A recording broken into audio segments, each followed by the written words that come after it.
Apakah teman-teman akan menggunakan 100% uang bisnis teman-teman untuk memenuhi keperluan mendesak teman-teman yang sangat penting itu? Atau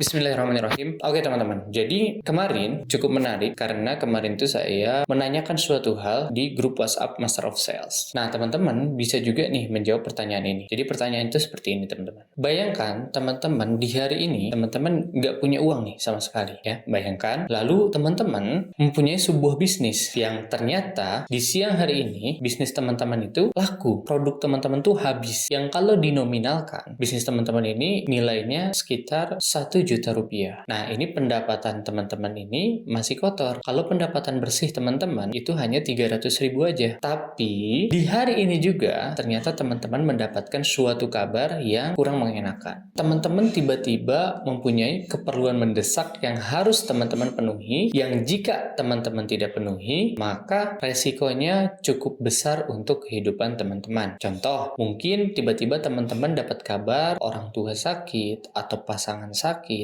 atau anak teman-teman sakit dan sakitnya itu cukup parah dan harus segera ditindak dan butuh biaya yang kurang lebih itu 1 juta rupiah. Atau kalau itu nggak relate sama teman-teman, teman-teman bisa membayangkan kondisi-kondisi lain yang cukup mendesak atau sangat mendesak yang harus teman-teman penuhi hari ini juga dan nominalnya itu 1 juta rupiah. Pertanyaannya, apakah teman-teman akan menggunakan 100% uang bisnis teman-teman untuk memenuhi keperluan mendesak teman-teman yang sangat penting itu? Atau teman-teman akan menggunakan cara lain, akan memikirkan cara lain yang tidak mengorbankan 100% uang bisnis teman-teman? Dan jika iya, caranya apa dan alasannya apa? Nah, kurang lebih pertanyaannya seperti itu. Ternyata ketika saya cek kemarin di grup WhatsApp Master of Sales yang mungkin teman-teman juga memiliki jawaban yang sama dengan mereka, kebanyakan dari mereka adalah mereka menjawab mereka akan menggunakan 100% uang bisnisnya untuk memenuhi keperluan mendesaknya. Tapi sebagian kecil dari mereka juga ada yang menjawab mereka nggak akan menggunakan 100% uang bisnisnya. Mereka menggunakan cara-cara lain yang saya cek banyaknya memilih untuk berutang. Nah, pasti teman-teman di sini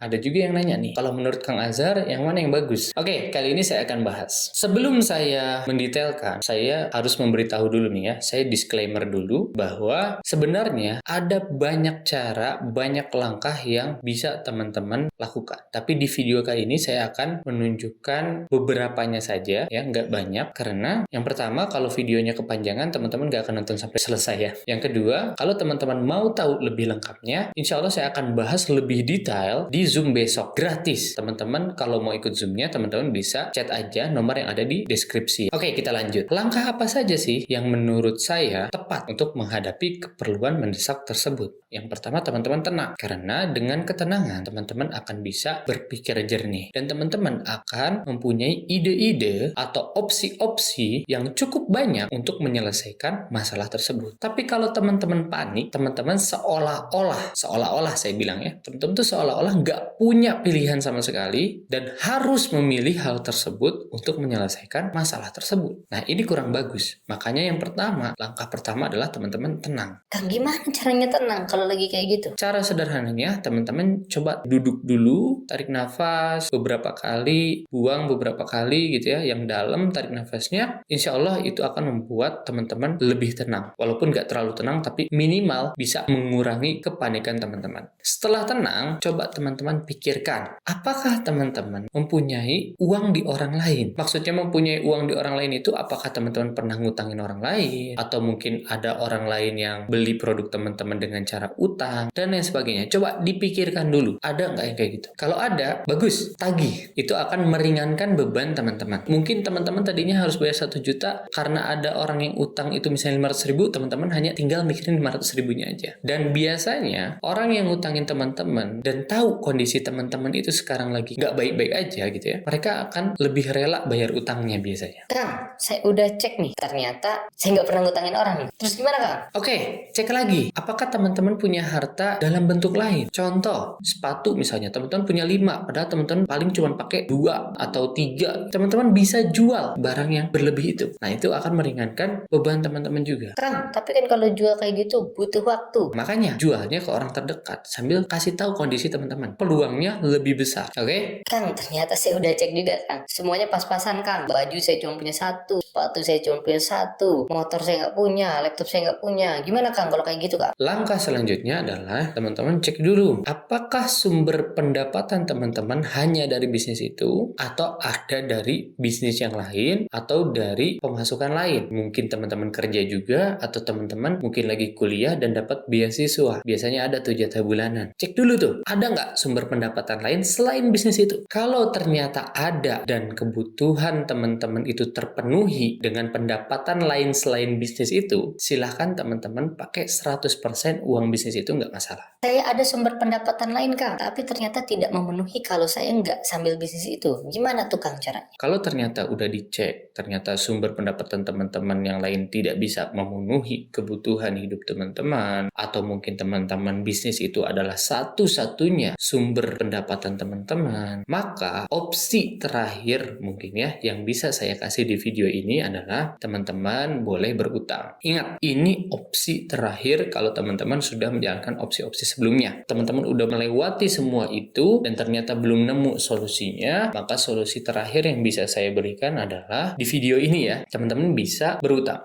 Utamakan ke orang terdekat dan tanpa bunga. Jangan sekali-kali utang yang berbunga. Utang bank atau utang pinjol, bahaya banget. Intinya, utang ke orang-orang terdekat dulu kalau bisa. Mungkin teman, mungkin keluarga, mungkin saudara, terserah teman-teman. Intinya yang nggak ada bunganya. Kang, nanti bayarnya gimana Kang? Bagus, kalau teman-teman ada pikiran seperti itu, artinya teman-teman itu punya tanggung jawab. Saran saya gini teman-teman, ketika teman-teman mengutang ke orang lain, jangan sampai teman-teman sekali-kali bilang yang berlebihan. Maksudnya berlebihan itu, bilang sesuatu yang teman-teman itu nggak mampu untuk memenuhinya. Contoh, teman-teman utang 1 juta, terus teman-teman bilang, besok digantiin. Gimana besok? Kan tadi dari poin sebelumnya aja teman-teman udah cek kebutuhan teman-teman aja baru terpenuhi kalau ada apa? Kalau ada bisnis, baru terpenuhi. Artinya pendapatan teman-teman tuh pas-pasan, atau kalaupun ada lebih-lebihnya dikit. Jadi saran saya sebelum utang, teman-teman cek dulu pendapatan teman-teman per bulan itu berapa. Oke, saya bantu hitung. Anggap aja pendapatan teman-teman per bulan itu bersihnya 1 juta misal. Biasanya 1 juta ini habis untuk kebutuhan. Coba teman-teman bisa nggak lebih irit-irit lagi, dihemat-hemat lagi? Bisa Kang misalnya. Oke, dihemat sampai berapa? 800.000 Kang. Oke, 800.000. Berarti ada sisa berapa? 200.000. Oke, ada 200.000. Dari 200.000 ini, ambil setengahnya aja, 100.000. Jadi 100.000 itu untuk pegangan teman-teman. Barangkali ternyata ekspektasi teman-teman yang tadinya 800.000 lebih ya, misalnya lebih 50.000 atau maksimal lebih 100.000 lah gitu ya. Artinya teman-teman hanya bisa membayar utang itu 100.000 per bulannya. Jadi ketika teman-teman utang ke orang lain, teman-teman bisa bilang, saya bakal ganti nih, tapi saya gantinya dicicil ya, sebulan 100.000. Lebih masuk akal. Jadi teman-teman bisa tetap berbisnis, bisa tetap punya penghasilan, bisa punya tetap pendapatan tambahan, tapi di sisi lain, teman-teman juga bisa untuk memenuhi keperluan mendesak yang sangat penting itu. Nah, jadi kurang lebih kayak gitu teman-teman yang bisa saya sampaikan di video kali ini.